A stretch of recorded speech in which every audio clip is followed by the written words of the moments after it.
4 PM news network में दोस्तों आपका स्वागत है। मैं हूं आपके साथ राशिद ज़हीर। आपने यूजीसी के प्रावधान के बारे में कल मेरे से सुना, कई जगह जिक्र भी चल रहा है और उत्तर प्रदेश सहित देश में कई हिस्सों में जो अपर क्लास के लोग हैं उन्होंने अपना प्रदर्शन किया। कोई मोदी को पोस्टर जलाता हुआ नज़र आया, कोई तोड़फोड़ करता हुआ नज़र आया, कोई योगी सरकार के ख़िलाफ़ है। तमाम देश के अंदर ऐसा महसूस हुआ जैसे अपर क्लास के सारे जितने भी अधिकार हो सकते थे वो छिन गए हों। और बात उसमें इतनी सी थी कि एससी के साथ ओबीसी लोगों के लिए अगर उत्पीड़न होता है यूनिवर्सिटी के कैंपस में तो उसके खिलाफ एक कार्रवाई हो जाए, बस कोई बुराई की तो बात नज़र आ नहीं रही थी। खैर, मैं दोस्तों हाजिर इसलिए हुआ कि देश के और उत्तर प्रदेश के जो तमाम हालात देखे, कोई कहीं नारेबाजी कर रहा है, कोई कहीं योगी मोदी का और या अमित शाह का पोस्टर जला रहा है, प्रदर्शन कर रहे हैं, कोई कपड़े फाड़ रहा है। बात यह है दोस्तों कि ऐसे में योगी आदित्यनाथ का बुलडोज़र, योगी आदित्यनाथ की पुलिस क्या एक्शन में आएगी? वैसे तो जब कभी किसी दूसरे समुदाय ने अपना विरोध दर्ज कराने की कोशिश की है, जबकि उन पर घुसपैठिए लगाने का इल्ज़ाम लगाने के करीब था, एनआरसी सीएए के मद्देनज़र जो भी प्लानिंग थी उससे डरा हुआ था विशेष समुदाय, तो बुलडोज़र भी चले, गोलियां भी चली, पुलिस भी गई और उसके बाद उनकी नस्लों से वसूल करने की बात हुई है।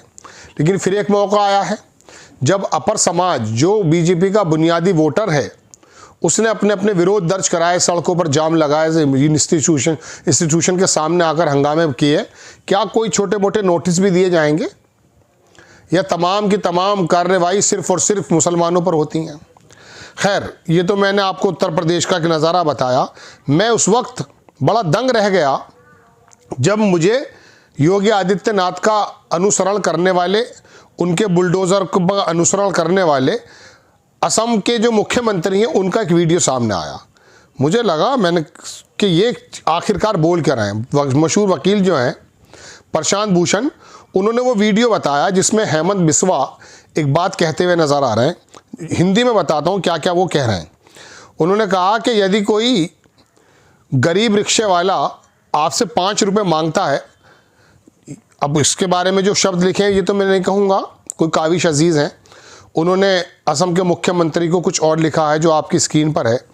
वो कह रहे हैं कि कह रहा है कि मुसलमान को तकलीफ़ पहुँचाओ, अगर रिक्शे वाला 5 रुपये मांगे तो 4 रुपये दो। हेमंत बिस्वा मुसलमान के खिलाफ हैं, संवैधानिक पद पर होते हुए जो बयान दे रहा है, क्या इसके लिए कोई सज़ा नहीं है? बात यह है कि इसका जो प्रोनाउंसिएशन है वो समझ में तो मेरे भी नहीं आता, लेकिन बहरहाल अगर हमारे एडिटर चाहेंगे तो आपको दिखा देंगे। ये तब हुआ है दोस्तों जब संयुक्त राष्ट्र समिति ने असम में बंगाली भाषी मुसलमानों के खिलाफ कथित भेदभाव पर चिंता जताई है। इंडियन एक्सप्रेस ने भी इसको छापा है, अल जजीरा ने भी इसको छापा था, आपकी स्क्रीन पर है। जब संयुक्त राष्ट्र समिति असम के अंदर जो असम में बंगाली भाषी मुस्लिम हैं उनके ऊपर, उसके बाद इसका ये बयान आता है। ये 1-2 दिन पुरानी खबर है जो मैं आपको बता रहा हूँ। लेकिन ऐसे में दोस्तों ये तमाम चीज़ें आ जानी, इसको प्रशांत भूषण जो वकील साहब हैं उन्होंने लिखा, spewing hatred on communal lines in serious offence. मुंह से इस तरह से जहर निकालना जो कम्युनल चीज़ों को बढ़ावा दे, ये एक सीरियस ऑफेंस है। Himanta Biswa Sharma would be in jail, क्या जेल जाएगा? होना चाहिए नहीं। If the police were implementing the rule of law, अगर पुलिस रूल ऑफ लॉ को इंप्लीमेंट करेगी तो ये जेल में होगा। हालांकि राहुल गांधी इसके बारे में कह चुके कि आपको यकीन कर लेना चाहिए कि आपका चीफ मिनिस्टर जेल में होगा बहुत जल्दी, उसे ना मोदी बचा पाएंगे ना अमित शाह बचा पाएंगे।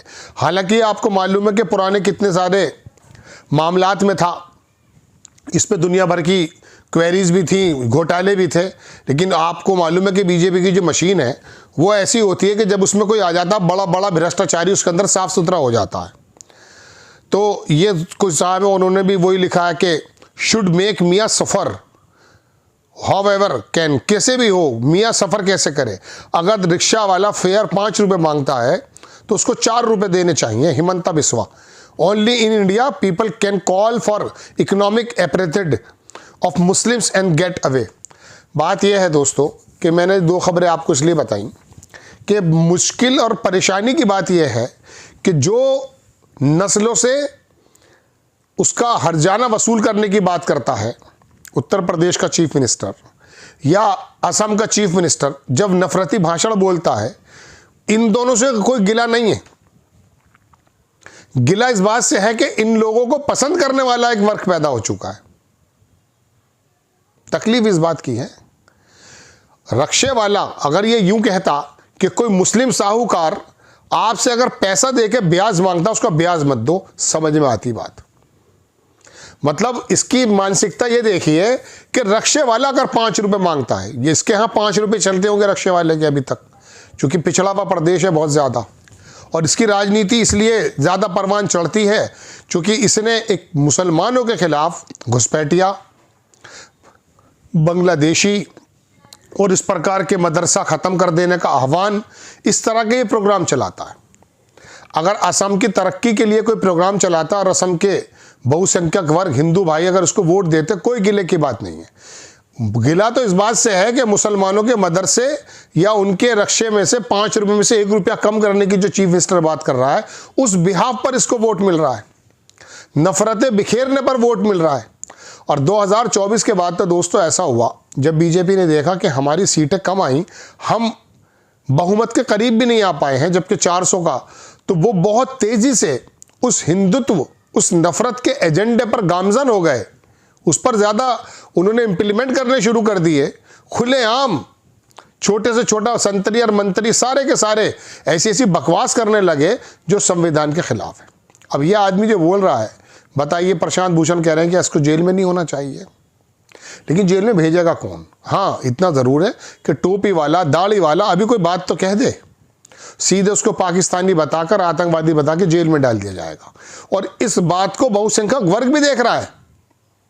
इन बागड़ बिल्लों से मेरा कोई सवाल नहीं है, मैं तो सवाल अपने जैसे भाइयों से करना चाहता हूं कि ये तो आप भी देख रहे हैं कि ये लोग कर क्या रहे हैं। अगर वाकई कोई अल्पसंख्यक समाज से कोई गलत काम करता है, तो कल्याण सिंह ने, मायावती ने और कई लोगों ने उत्तर प्रदेश की सरकारों में लॉ एंड ऑर्डर को मजबूत करके दिखाया है।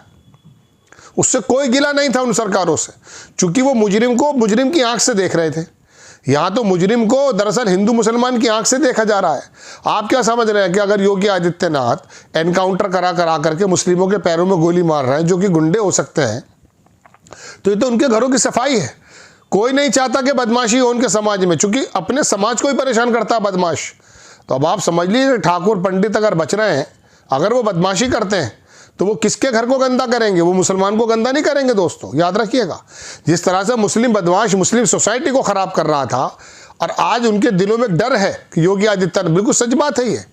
लेकिन मैं तो कहता हूँ ये हूँ कि आप इस तरह की गंदगी को हर जगह से समाप्त करने की कोशिश करें, ना कि रिक्शे वाले का 1 रुपया ख़त्म करें। ये मानसिकता देखें आप। जय हिंद।